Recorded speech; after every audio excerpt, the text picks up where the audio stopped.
Here's a detailed analysis of New Tongue by Elizabeth Kamara. General introduction.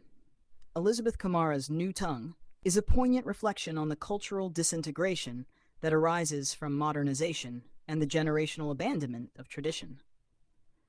The poem examines the psychological, social, and emotional consequences of this shift, particularly for African societies experiencing the influence of globalization.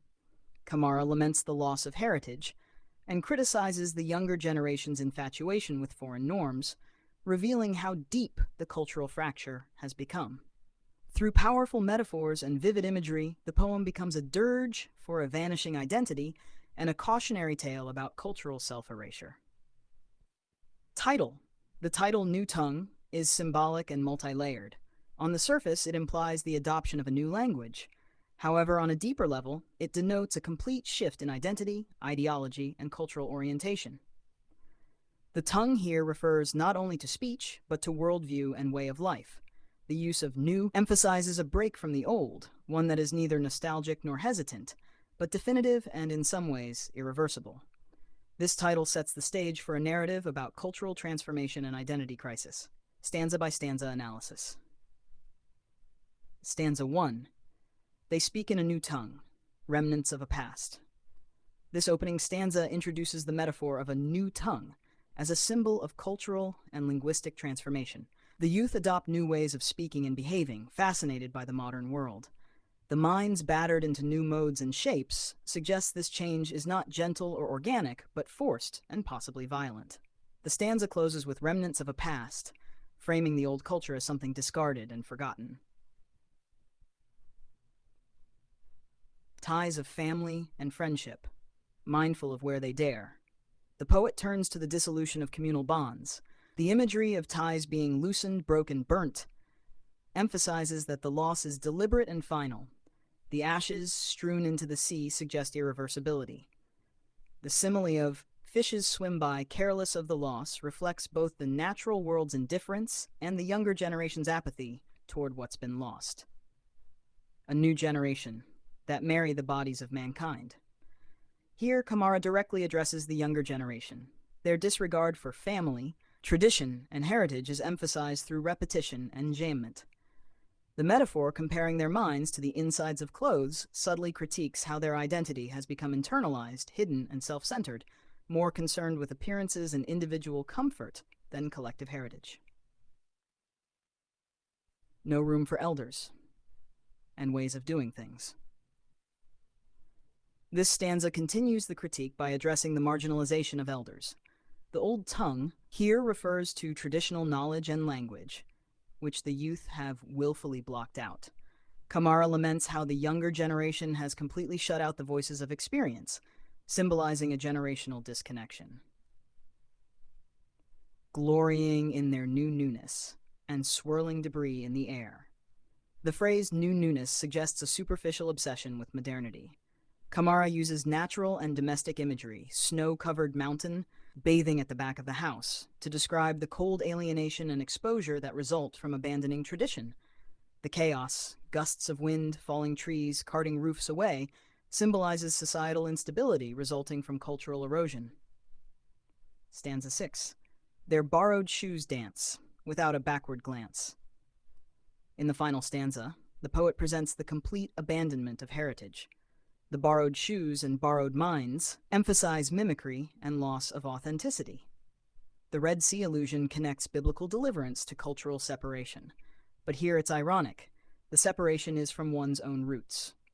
The poem ends on a sorrowful note of finality, without a backward glance, highlighting irreversible cultural detachment. Themes. 1. Cultural erosion. The poem's central theme is the decline of traditional culture in the face of modernization. Kamara portrays this shift as tragic and unnatural, marked by loss and disconnection. 2. Generational divide. The older and younger generations are portrayed as being in stark contrast. The youth disregard the wisdom of elders and traditions, choosing instead to adopt foreign norms. 3. Alienation and identity crisis. The younger generation is presented as alienated, living in borrowed shoes and with borrowed minds. They no longer have a strong sense of who they are or where they come from. 4. Modernization and globalization. Kamara critiques globalization's cultural consequences, particularly how it can create cultural homogeneity and destroy local identities. 5. Loss of communal bonds. Traditional social structures like family and community have disintegrated. This disconnection is both emotional and cultural. 6. Disregard for elders and the past. The poem emphasizes how the wisdom of the past is no longer honored. The younger generation has blocked out the old tongue and traditional ways. Literary devices. Metaphor. New tongue, borrowed shoes, borrowed minds, metaphorical representations of cultural change. Allusion.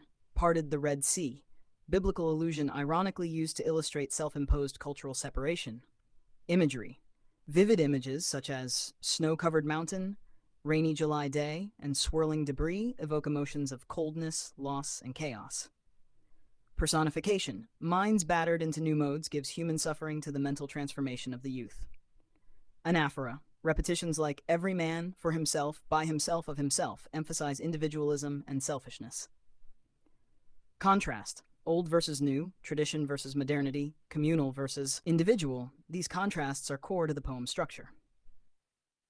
Language and diction. Kamara's diction is simple, yet evocative. She uses plain English to deliver profound truths, making her message accessible. The choice of words like battered, burnt, borrowed, and broken underscores pain, damage, and artificiality. The use of biblical and traditional references situates the poem in a familiar cultural context for African readers, while also critiquing how these references are being abandoned. Mood and tone. The mood is solemn, nostalgic, and reflective. It invites contemplation and sorrow. Tone. The tone is critical and mournful with an undercurrent of disappointment. It is also didactic, as Kamara seeks to warn and correct. New Tongue was written in the context of post-colonial and globalized African societies. Many African nations, after colonial rule, continue to grapple with the lingering influence of Western culture. This poem reflects on how Western education, media, language, and lifestyle have slowly displaced indigenous values, language, and customs.